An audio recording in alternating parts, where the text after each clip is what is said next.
So hey guys, what's up? Welcome back to my channel. I hope you all are doing well. Please ignore my voice क्योंकि तबीयत थोड़ी सी ठीक नहीं है and I am very sorry कि मैं YouTube पे थोड़ा सा कम एक्टिव हूँ लेकिन Instagram पे आई एम ऑलवेज एक्टिव। तो आप मुझे Instagram पे भी फॉलो कर सकते हैं, आईडी डिस्क्रिप्शन बॉक्स में भी दी है प्लस स्क्रीन पे भी आ जाए। So before we get into the video, मेरा एक क्वेश्चन है कि आप में से किस किस को ओवर थिंकिंग होती है। मैं दोबारा रिपीट कर रही हूँ, ओवर थिंकिंग होती है। हम लोग सोचते हैं that I overthink a lot, मैं बहुत ज़्यादा ओवर थिंक करती हूँ, I am an overthinker. Overthinking कभी कोई करता नहीं है, वो अपने आप हो जाती है।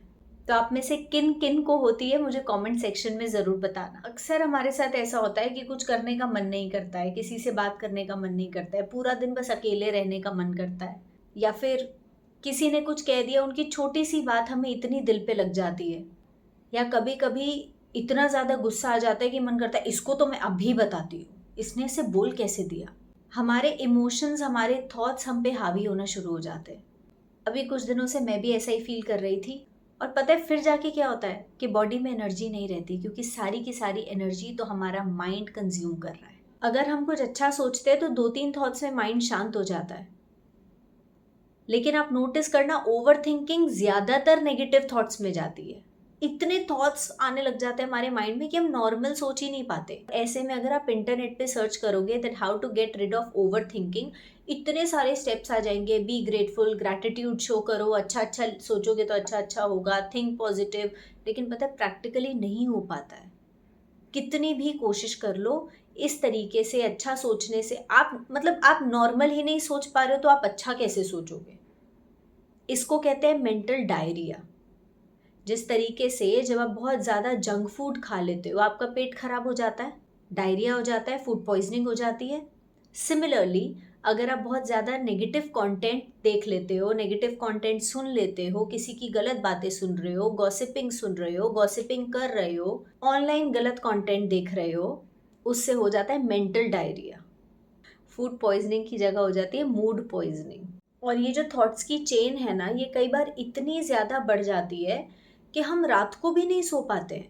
रात को भी हमारे दिमाग में यही चलता है, ऐसा हो गया तो, उसने ऐसा नहीं किया तो, ये प्लान खराब हो गया तो, फ्यूचर में ऐसा नहीं हो पाया तो। और आधी रात में भी नींद खुल जाती है and we wake up with shocked emotions. हम रात में भी नहीं सो पाते हैं, हमें हमें चैन की नींद ही नहीं आ पाती है, क्योंकि ये शांत नहीं हो पा रहा है।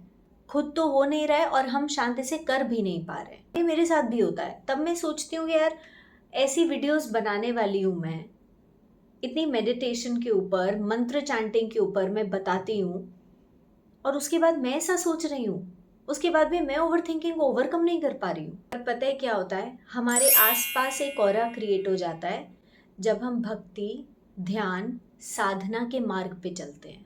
तो हमारी लाइफ में कुछ भी हो जाए, कोई हमें कुछ भी बोल दे, हमारे साथ कुछ भी गलत हो जाए, वो जो ऑरा है ना वो हमें प्रोटेक्ट करता है। कोई भी बात डायरेक्टली हम तक नहीं आती, हम अपने मज़े में रहते हैं, शांत रहते हैं, चिल मारते हैं। लेकिन जैसे ही इन चीज़ों में हम गैप दे देते हैं ना, वो चीज़ें डायरेक्टली हमें इफ़ेक्ट करती है, क्योंकि वो ऑरा हट जाता है।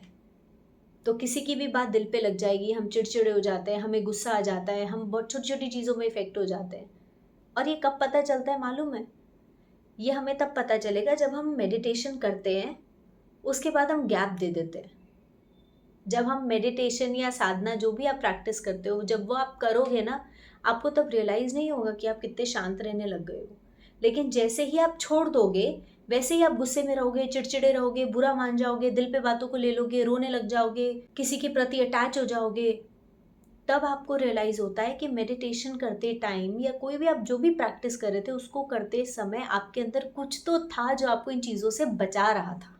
गैप देने के बाद जब दोबारा आप स्टार्ट कर दोगे, तब आप वापस पहले जैसे हो जाओगे। आप शांत रहने लगोगे, आपको किसी चीज़ से कोई फ़र्क नहीं पड़ेगा। ये पावर होती है मेडिटेशन की। जब आप मेडिटेशन करते हो या कोई भी मंत्र का जाप करते हो, या फिर किसी भी देवता के प्रति बहुत सरेंडर्ड रहते हो, बिल्कुल उनकी सेवा में लग जाते हो, आपका कहीं और ध्यान नहीं जाता। कोई कुछ भी आपको बोल रहा है, कुछ भी आपके साथ गलत कर रहा है, आपको लगता है सब वो देख लेंगे, मुझे किसी से कोई मतलब नहीं है। और ये सब करने के बाद, ये प्रैक्टिस करने के बाद मैंने रियलाइज़ किया है कि कुछ चीज़ें ऐसी होती है जो हम अपने माइंड के लेवल पे सॉल्व ही नहीं कर सकते। अगर कोई थॉट्स आ रहे हैं तो हम उन्हें दिमाग के लेवल पे सॉल्व नहीं कर सकते। उनको हटाने के लिए हमें अपने माइंड से डिटैच होकर सोचना होता है। अपने माइंड से ऊपर उठना होगा, अपने माइंड के बियॉन्ड जाना होगा। और वहीं पे हेल्प करती है मेडिटेशन। और मेडिटेशन करना कोई इतना मुश्किल काम नहीं है, आपको कुछ नहीं करना, बस शांत एक ध्यान की पोजीशन में बैठना है। और कोई भी ऑनलाइन तो बहुत सारी आपको मेडिटेशन प्रैक्टिस मिल जाएंगी, आप कोई भी एक फॉलो कर सकते हो। विपासना है, राज योगा है, ईशा क्रिया है, या तो ओम चैंटिंग है जो आप ज़ोर ज़ोर से ओम बोलते हैं ना, या कोई भी और मंत्र चैंटिंग है। अपने मैं सभी का लिंक डिस्क्रिप्शन बॉक्स में डाल दूंगी। अपने लिए आपको जो भी सही लगे आप उसे फॉलो करना शुरू करो। एंड धीरे धीरे आप नोटिस करोगे इसकी पावर ये होगी कि आपके जो थॉट्स की चेन होती है ना, वो चेन टूटना शुरू हो जाएगी। आपका माइंड जितने ज़्यादा थॉट्स क्रिएट कर रहा था वो अपने आप कम होना शुरू हो जाएंगे, आपका ध्यान उधर जाएगा ही नहीं। तभी दिमाग को कहते हैं ना बेलगाम घोड़ा, तो उस घोड़े को काबू में करना पड़ेगा, वो ऐसे ही काबू में आएगा। उसको शांत रह के काबू में करना पड़ेगा। उसके साथ आप जोर ज़बरदस्ती करके उसको शांत नहीं करा सकते हो, वो और ज़्यादा उछलेगा। जितना आप ज़्यादा फोर्सफुली करोगे उसके साथ, उतना ज़्यादा वो और थॉट्स क्रिएट करेगा। तो इट्स बेटर कि आप उसको शांत करना शुरू करो। इसका कोई फिक्स टाइम नहीं है, आपको जब ठीक लगे पूरे दिन में आप कर सकते हो। अगर आप दिन में आपको टाइम नहीं मिल रहा है करने का तो रात में सोने से पहले कर सकते हो। 10 से 15 मिनट ही खुद को देने, उतने ज़्यादा नहीं दे पाओ, 5 मिनट से स्टार्ट कर लो। और पता है धीरे धीरे समझ में आएगा दैट लाइफ इज़ ब्यूटिफुल। हमारी ज़िंदगी, हमारी लाइफ इतनी बुरी नहीं होती है जितना कि हम अपने माइंड में उसे बना देते हैं। हमारा माइंड हमारे सामने एक अलग ही पिक्चर क्रिएट कर देता है। ऐसा हो रहा है, वैसा हो रहा है, ऐसा होने वाला है, वैसा होने वाला है, ये हुआ तो, ये नहीं हुआ तो। ये सब हॉरर मूवीज़ है जो हम अपने दिमाग में खुद ही बना रहे हैं और खुद ही देखे जा रहे हैं और खुद ही डरे जा रहे हैं। अदरवाइज इनका कोई रोल नहीं है हमारी लाइफ में। अगर आप कोई भी एक प्रैक्टिस को फॉलो करोगे ना तो आपको रियलाइज़ होना शुरू होगा कि ज़िंदगी बहुत ही खूबसूरत है। कोई और आपके जैसी ज़िंदगी जीना चाहता है। ज़्यादा टाइम मत देना, लेकिन मेरे कहने पे 1 हफ्ता ज़रूर ये प्रैक्टिस को करके देखना और 1 हफ्ते के बाद आके मुझे कमेंट सेक्शन में ज़रूर बताना कि आपको कैसा लगा। So if you like this video, do like, share, comment and subscribe to my YouTube channel, that is Shraddha Krishan Kumar Atri, and don't forget to follow me on Instagram. ID मैंने description box में दे दी है. Thank you so much.